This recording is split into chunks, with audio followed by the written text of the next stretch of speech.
بسم الله الرحمن الرحيم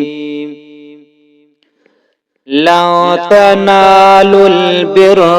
حتى تنفقوا مما تحبون وما تنفقوا من شيء فإن الله به عليم كل الطعام كان حلا لبني إسرائيل إلا ما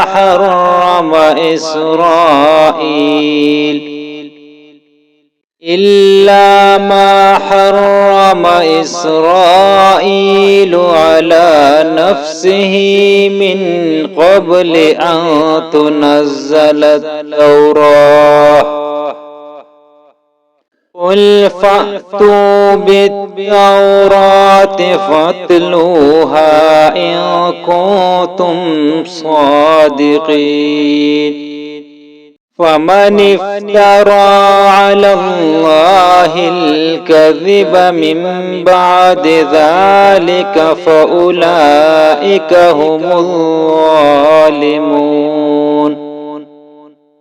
قل صدق الله فاتبعوا ملة إبراهيم حنيفا وما كان من المشركين إن أول بيت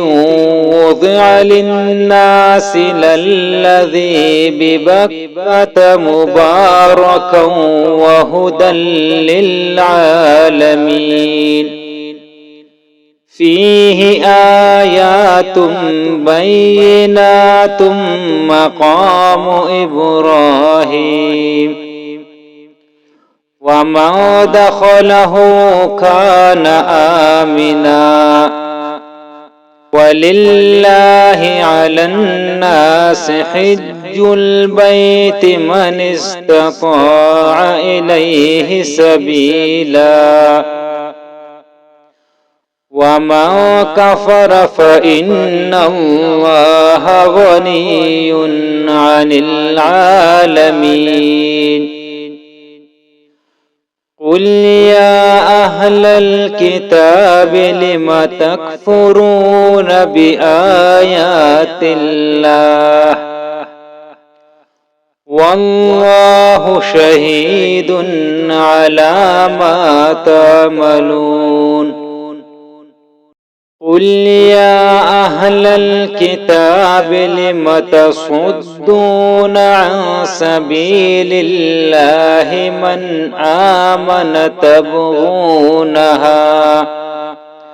من آمن تبغونها عوجا وأنتم شهداء وما الله بغافل عما تعملون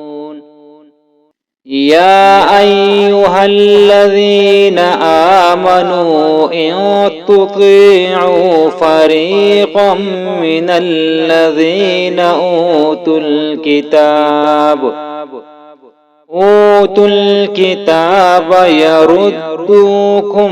بعد إيمانكم كافرين وكيف تكفرون وأنتم تتلى عليكم آيات الله وفيكم رسوله ومن يعتصم بالله فقد هدي إلى صراط مستقيم يا أيها الذين آمنوا اتقوا الله حق تقاته ولا تموتن إلا وأنتم مسلمون واعتصموا بحبل الله جميعا ولا تفرقوا واذكروا نعمة الله عليكم إذ كنتم أعداء فألف بين قلوبكم فأصبحتم بنعمته إخوانا وكنتم على شفا حفرة من النار فأنقذكم منها كذلك يبين الله لكم آياته لعلكم تهتدون ولتكن منكم أمة يدعون إلى الخير ويأمرون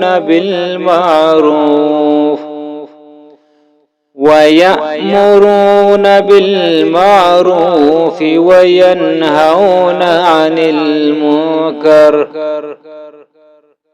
وأولئك هم المفلحون ولا تكونوا كالذين تفرقوا واختلفوا من بعد ما جاءهم البينات وأولئك لهم عذاب عظيم يوم تبيض وجوه وتسود وجوه فأما الذين اسودت وجوههم أكفرتم بعد إيمانكم فذوقوا العذاب بما كنتم تكفرون وأما الذين ابيضت وجوههم ففي رحمة الله هم فيها خالدون تلك آيات الله نتلوها عليك بالحق وما الله يريد ظلما